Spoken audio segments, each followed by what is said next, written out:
Hello Earth, welcome to the 8th episode of Making Cell, a series of videos where I record myself implementing from scratch a new programming language and environment called Cell. So this is episode 8. If you want to understand what we're doing, you might want to jump to episode 1 in the guide, or just check this out, github.com, autocodnl/cell. So I'm going to pick up where I left off yesterday, which was in the thick of bootstrapping anything that would have a pulse, so to speak, that we'll be able to send calls to and get something back. No matter that those calls are really just getting data and putting data, but hey, we have to start somewhere, right? And without getting or putting data, I don't think we can do anything else. So here we go. So I have the notes from the previous episode where we basically went from pseudo coding stuff to actually coding it. So we were defining this function in JavaScript, because, by the way, we're bootstrapping this right now in the web browser, and we have the receive function here, which will be a call in cell parlance, and then it uses 4 functions inside, if I remember correctly, or 3. Uses parse to check the message, validate it, and if it's valid, parse it into something, and then the get and the put, one to handle the get and one to handle the put. And yesterday I think finished the get. Never mind that I never run this code. Well, we'll get to that very soon. And then I think what I had to do was just to do I was trying all these corner cases, and they all made sense, which I was quite happy about. And I was just basically left it at implementing put. So I am going to do exactly that, really. I'm listening to an interesting soundtrack, by the way, from a game from 1992. That game is almost as old as I am, but not quite. So we're going to do the put function here. You know what? I'm going to copy everything, right? Most stuff I'm going to copy. I'm going to copy this from here to here. Nice. Okay, so this is the 8th episode notes. I commit everything to GitHub, by the way. You can get all this code and pseudocode there as well. But I am having fun pasting it in the in the comments in each video. So I'm going to get the data space here. Actually, do I need to get the data space for a put? Do I? That's a good question. Yeah, I have to get it. Because if I'm overwriting something, I cannot just append things. So I need to know whether there's actually something matching what I'm going to put, so that I can override it. This gets interesting. By the way, I think I never really did those test cases for put. This is actually 2 episodes ago. I did make test cases for put. This is from episode 6. Well, let's go with the easy cases. Then it's very funny how looking at the data and the instances of the first calls can actually clarify everything in implementation, right? You feel lost, and then suddenly it's like, oh, dummy, start with this. For example, look at the symmetry here. Start with the message length 0. If you get a message of length 0, you're basically setting the entire data space to an empty string.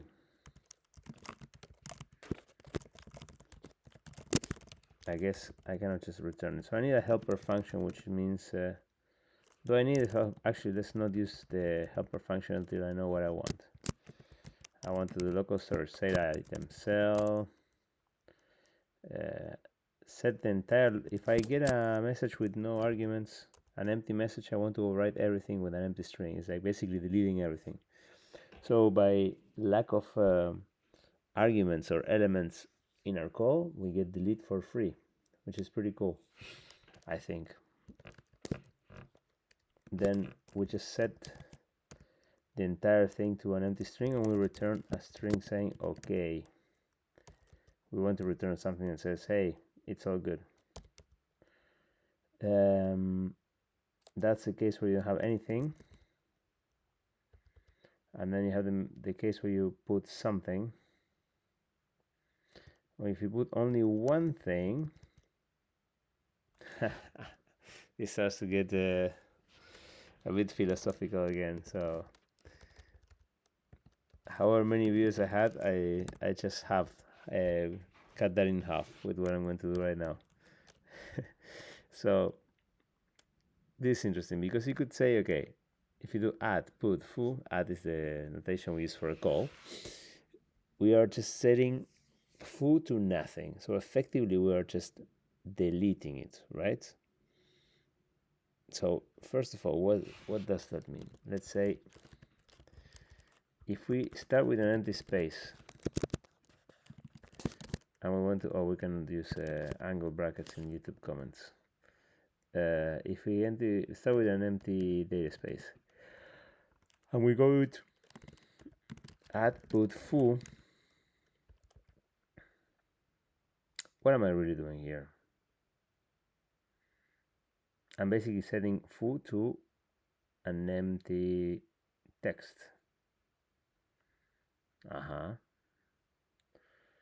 So what I would expect after this, it would be that now the data space would be something like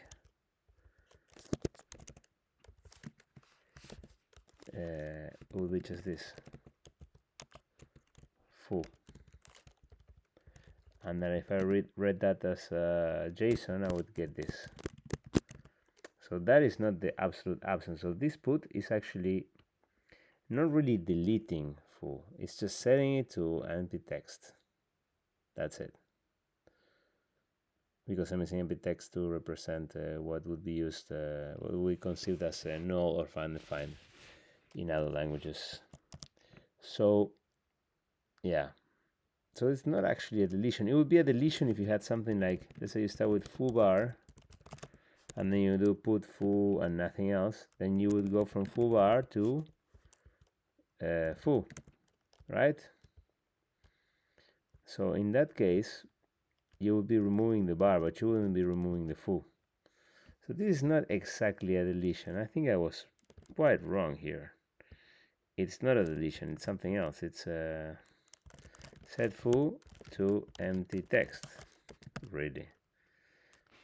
What you have to like, but let's say that you had something like foo bar whatever, the bar and the whatever would actually be lost. Or if you had something else, something here, that will also be lost if you do put foo and nothing else.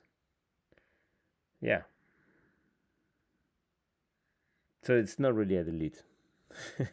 It's only a delete if you do a put without any arguments. That's a delete of the whole thing, because you're really setting the whole thing to nothing. Only that case. So set foo to empty text, that's a good one. And then setting put foo bar, okay, you just find foo and then you put bar next to it. And if you have, for now we have single line messages, so we don't have to worry about getting entire structures in the text yet. So we're going to keep it like that to see if we can get something running. We have about 20 minutes, 25 minutes. So let's see if we can get something running. So I think the logic of the put is going to be quite similar to the logic of the get. So we're going to basically have to iterate over lines for foo and get. You know what? We can use get for this. We can really use get. We can do this, look. So we used get on what?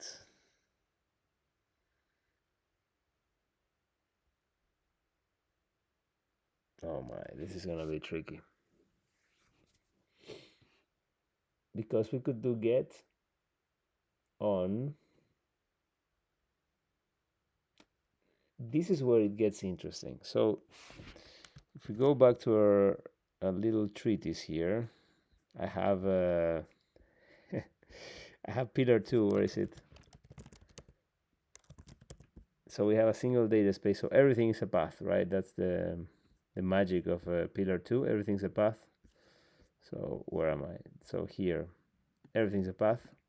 Fantastic. So when we go to a normal programming language, we have an equality, as like an assignment operator between where you want to get the thing, like the location of what you're about to set, and then the value. So you have the left hand part of the statement and the right hand part of the statement.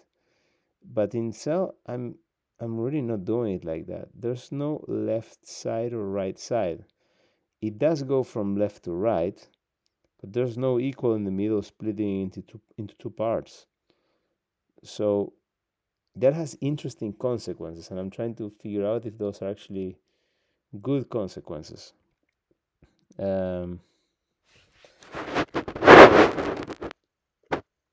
Because look, let's go with this straightforward case. Let's just take it. I was going to say chicken out, but I think this is not chickening out. It's just basically taking step by step. Let's say the message has a length of 1. We could just do get. We would get the message, the first element of the message. Am I really getting it like this? So let me see how we get. Yeah, we're getting it like that. Yeah. Oops, sorry. So let's just get, for example, foo, right? So I get foo. Now foo might be one line, it might be several. What I would do if I am setting foo is to basically take the entire thing that foo was equal to, remove it from the data space, and add the new one that I just got. That would be the way to do it. Yeah, that would be the way to do it.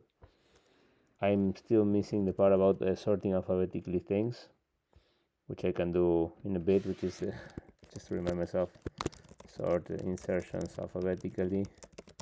Because if we're working with, if the data space is a hash, which almost always is, and we use text keys at the leftmost level of the data space, then we, for data, which is the notation we use for representing data, the forces us to, or rather dictates that we use, we alphabetically sort the keys of hashes always. So we need to do that when we insert things, right? When we get them, we are not touching what is there, so we don't have to sort anything.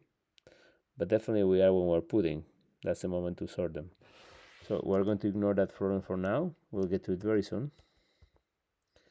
So we get, going back to the length one, so I get whatever is there in foo. If there's no match, I just do something like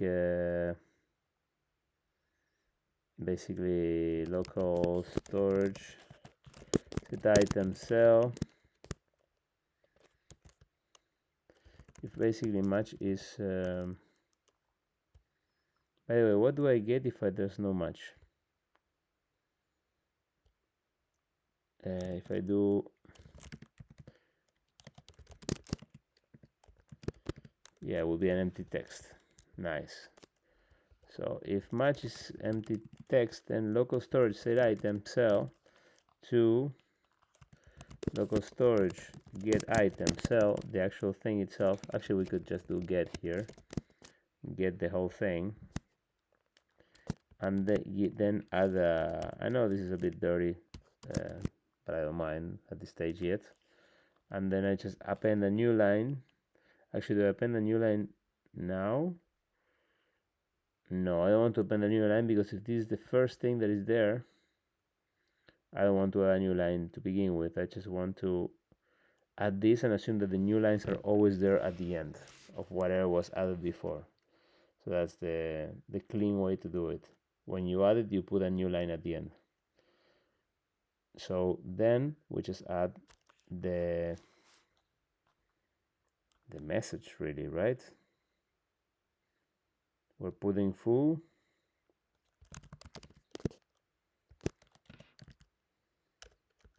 the message is also one line, and we have to add the new line at the end. So that would kind of make sense. All right, that's if there's no match. If there's a match, we would do something like I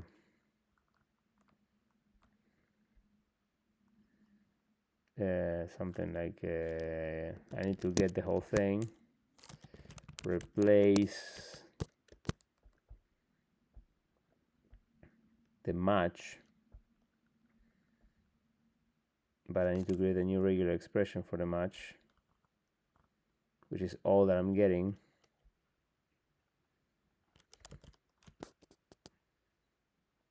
And it might have but wait, this get is not necessarily text.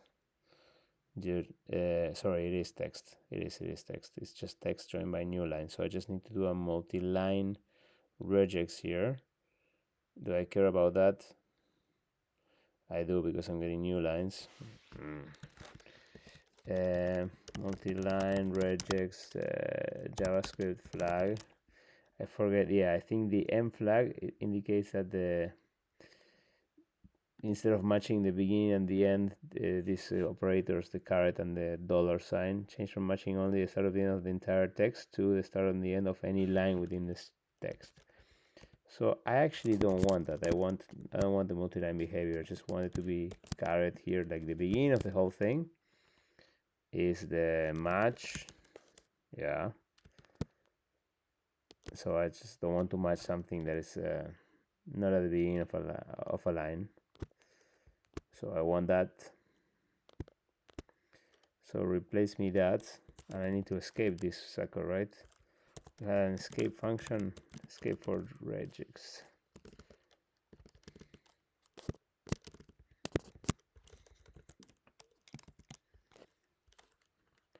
I have to say, to get in the groove of things, copying and pasting the stuff you did yesterday somewhat makes sense, because you're not just working on it, you're still like doing some processing. Anyway, what was the name of it? escapeForRegex, yes. So replace this thing by what I have, which is the message. But the message has to be joined by spaces, and then I have to add a new line at the end. Yeah, and that will be the case of setting, let's say, foo. So I basically just add a foo. But now what happens if I'm doing foo bar? Will it work? Let's say foo bar was already set to foo bar and there was nothing else to the right of it. Yeah, we'll just replace it, no problem. If foo bar had some other stuff to its right and below, this would also work.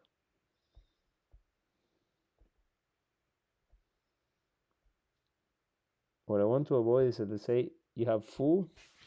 Let's write this down because it's difficult. Well, maybe not, but let's see. Let's say we have foo bar and foo yip. So I'm now saying put foo yip something. Then I'm in trouble. This won't work,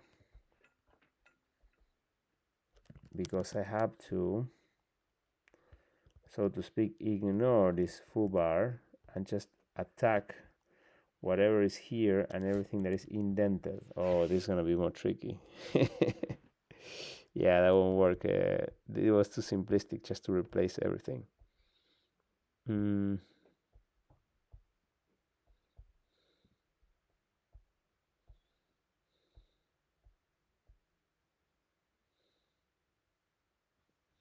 thinking, huh? I haven't fallen asleep yet.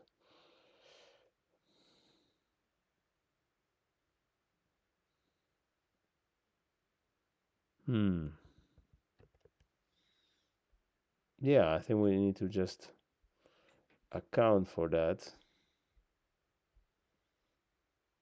We need to navigate. But yeah, how deep do you navigate? Well, we have a single line. So while we could affect multiple lines in this output, sorry, in this data space, we are doing with a single line. So we need to find everything that is affected by what?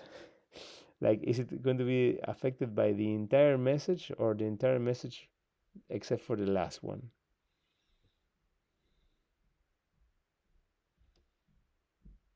It's an interesting question, that one. I think the answer is going to be very simple once we see it, but I cannot see it right now. So at least let's just deal with this case, the case that you already have foo bar and foo yip, and you need to ignore the foo bar line and go with the foo yip.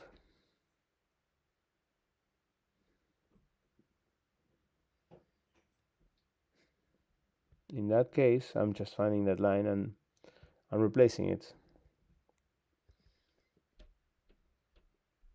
And if there's no such line, I add it, which is also tricky because I cannot just add the foo from scratch. I need to find the proper place to add that.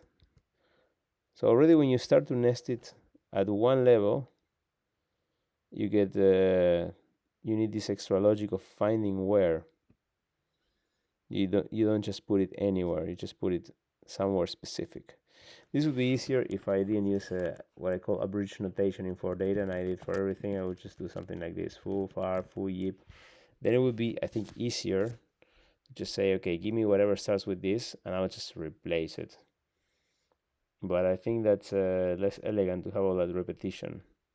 And I actually do want to work on the actual thing, not on a separate representation. I really want to stick with having a single representation, even if it makes the implementation a bit more difficult. So I'm not going to do that. So, by the way, is this working for my get? Did I have this level of subtlety? I think I did yesterday. I think yesterday I was sharper than today. I was just basically taking the entire, for the get, taking the entire data space, splitting in lines and iterating per line. And what was the output?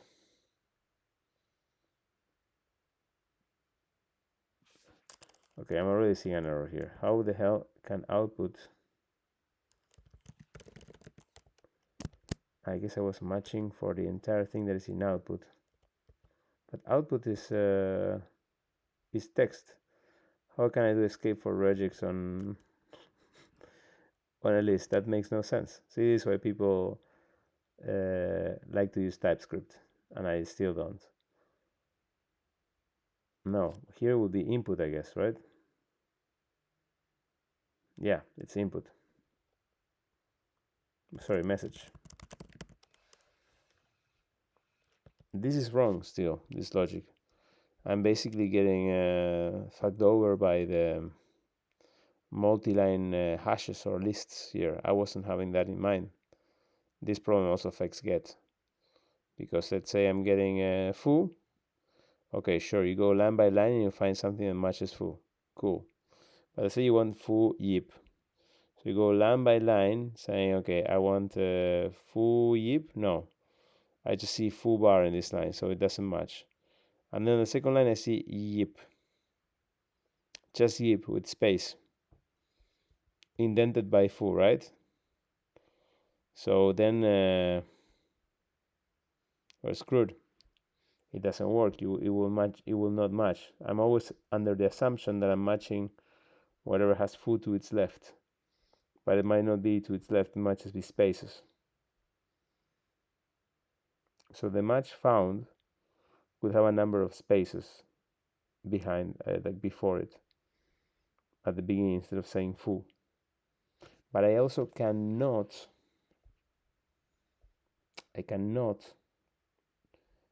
say anywhere with those spaces in front is going to be fine, because we could have fake matches either no as well. So the proper logic would be to say, find me for the first element of the message a line that matches with it. Then, okay, now I know there's perhaps a match here. Then is that line matching with, oh boy, there's no chance in hell I'm implementing something that works in on the browser tonight because I found this issue and I want to support multi-line already. This really starts to smell like a recursive function already, I think, because it would be something like this. Let's just try to write the algorithm of finding the match. It would be like find the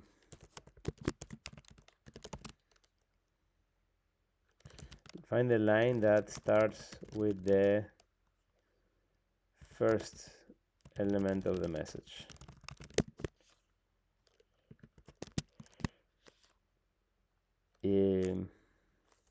This would be actually for the case where there will be a match. Find the line that starts with the first element of the message. See how many elements that line has to its right that matches your elements, the elements in your message, and then cancel them out. So basically you're not looking for that anymore, you already found that. So then let's say you have a message of length of 5 and you find that the first line that matches yours, let's say 3 of those are matched. So it will be something like let's say you have foo bar something else, you have that in the data space, and then you have and then the message will be like foo bar some cc top, something like this. Very realistic examples, exactly. So you would basically say, oh, okay, I found this line foo bar sum, and then I already found a home for this tree, not a home, a match.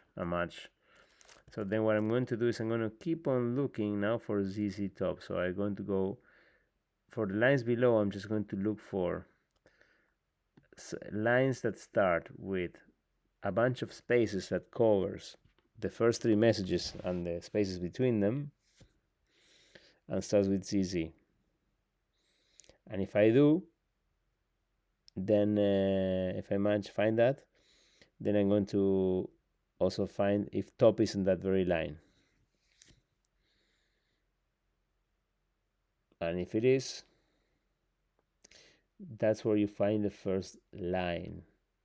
That's what was wrong. That is what was wrong about my definition of get. I was very simplistic about when I found the first match, assuming that everything that I was looking for was in the first line that I will come across with from the very left of the data space. That was my error.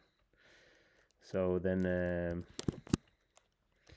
keep on going through the lines, finding something that finds the spaces, a bunch of matches, a bunch of spaces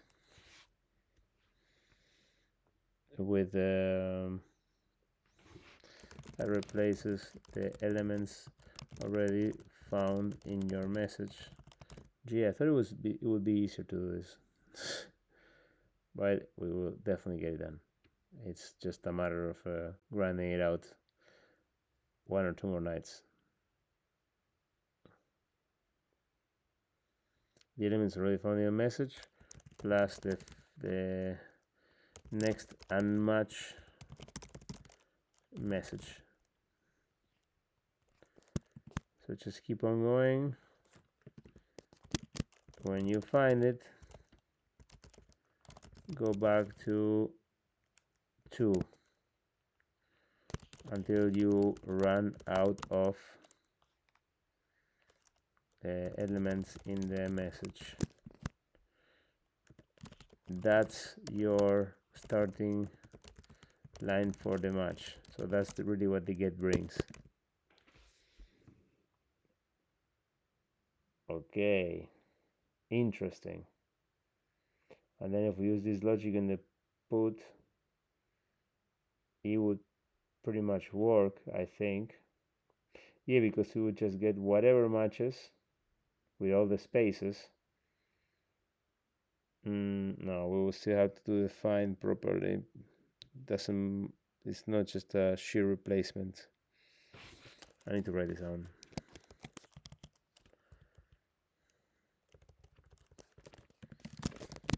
Sheer replacement won't do. You need to find the actual place.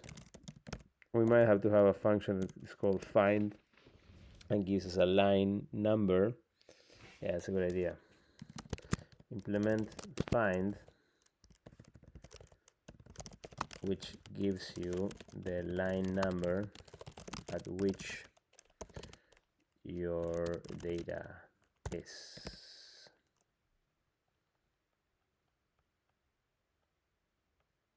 All right. There's still going to be more stuff concerning the put, even when we implement the get.